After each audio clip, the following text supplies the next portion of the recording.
Is it okay if God redeems you in the midst of slavery and leaves you in slavery? If it's not, you don't understand the gospel.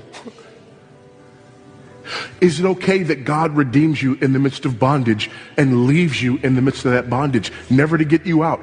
If the answer is no, you don't understand what it means to be redeemed. Is it okay that God redeems you as a single and never gives you a spouse? If the answer is no, you don't understand redemption. Is it okay that God redeems you in a bad marriage and you spend the rest of your life in that bad marriage and it never gets better? If your answer is no, you do not understand redemption. Is it okay that God redeems you in the midst of a culture that has absolutely gone astray and in your lifetime never rights the ship? If the answer is no, you do not understand redemption. Is it all right that God redeems you and doesn't save every one of your kids? If the answer is no, you do not understand redemption.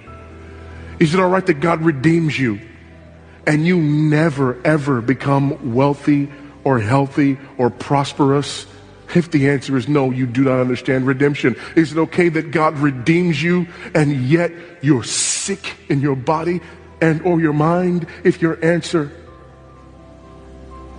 is no, that's not okay, then you don't understand redemption, because you think that God has created you for Babylon. That's not Daniel's message.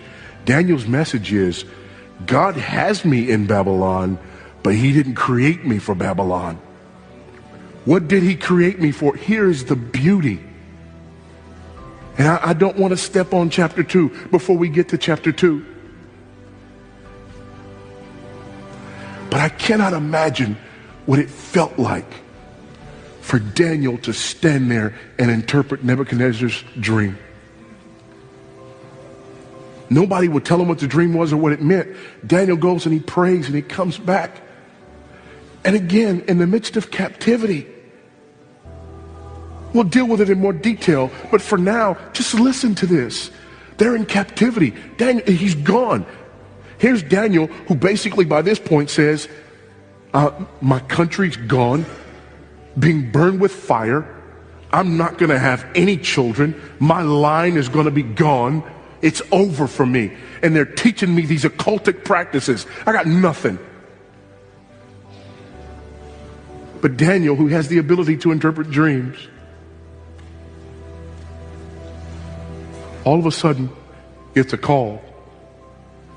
Our lives are in danger. Why? Because the king had a dream and we can't interpret it. He won't even tell us what it is. He goes to God and he prays. And not only does Daniel get the dream and its interpretation so that he can stay alive, but here's what he gets to say to Nebuchadnezzar. There's 4 kingdoms. You're number 1. You don't last. Number 2's coming. They're going to wipe you out. They're not going to last.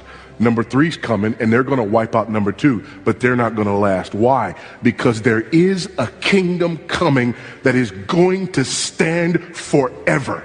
Not only is God going to get my people out of here, but my king will reign supreme over all of heaven and over all of the earth. I may not ever see it, but I'm standing here to tell you, king, you won't either. But the difference between you and me is that even in the midst of captivity, I am part of the kingdom that will never die. Even in the midst of captivity, all you have to hope for is that you don't see the other army marching to take over. I've already experienced that, and I'm still here. But what I have to hope for is that there is a day coming when the King of Kings and the Lord of Lords will vindicate himself.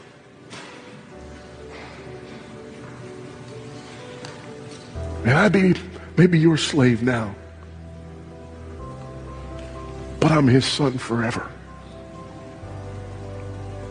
So do with me as you must. But I'm going to be okay. That's what Daniel teaches us. Not, you just be a good little boy and try really hard and be like that. That's not Daniel's message.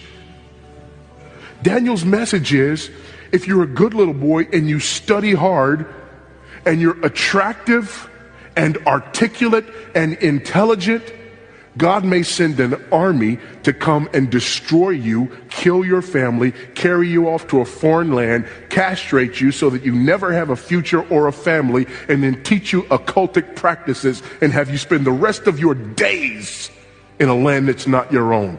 That's what Daniel got for being a good, smart, hard studying little boy.